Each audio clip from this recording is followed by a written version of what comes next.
We hear the term blood pressure being thrown around all the time, but what actually is it? In our last film, we talked about blood pressure in terms of pressure of air inside a tyre, but like most things in our bodies, it's unfortunately not that simple. Once you inflate a tyre, the pressure will remain roughly the same for some time.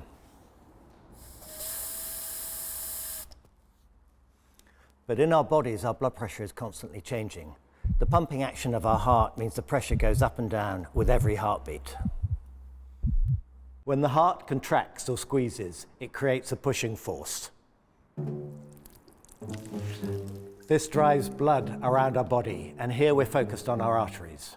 We call this contraction phase of the heart systole, and the blood pressure at the moment of the squeeze or contraction is called the systolic blood pressure, and is a measure of what the pressure is as the heart contracts.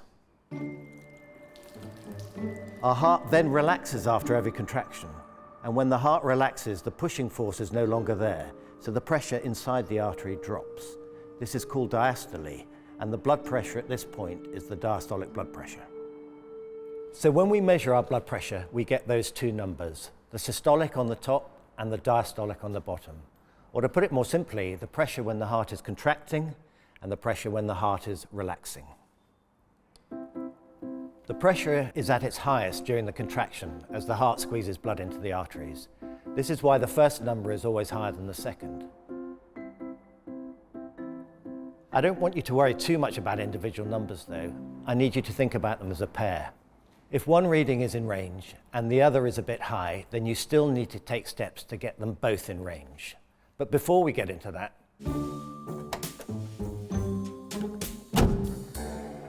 to make things more complicated, our blood pressure numbers can be affected by what we're doing or how we're feeling. Things like exercising, stress, or even filming can cause your blood pressure to rise. Our blood pressure responds a bit like the fuel system in a car. When you put your foot on the accelerator, more fuel is pumped into the engine and it goes faster. Think of your body as an engine. Stress or exercising is like the accelerator. Your brain presses the accelerator and tells the heart to pump more blood around the system. As the heart pumps harder, the pressure inside our arteries increases. In a healthy body, once you stop exercising or your stress goes away, the numbers should come back down to normal levels, just like the revs in a car fall as you take your foot off the accelerator. There are also natural changes that affect our blood pressure over the day. Blood pressure rises as we wake up in the morning and falls in the evening as we're ready to sleep. So we need to check it a number of times throughout the day to get the best picture of how it's behaving. You shouldn't ever rely on a single reading.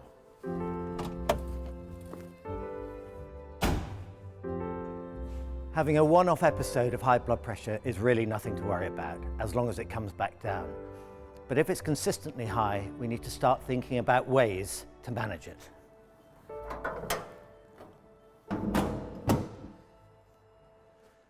For most young and middle-aged people, the ideal blood pressure reading is 120 over 80 millimeters of mercury. If your systolic blood pressure is over 140 or your diastolic over 90, that's an indication of high blood pressure needing further investigation over a longer period of time. You might be asked to keep a diary or wear a monitoring device. If the average of all of your readings is 135 over 85 or higher, then you'll be diagnosed with high blood pressure. The really important thing, however, is not to get too obsessed. Every 6 months, take a week where you measure it 10 or 15 times at different times of day, and that way you'll get a picture of what's going on. In 9 out of 10 people, we don't actually know what causes high blood pressure.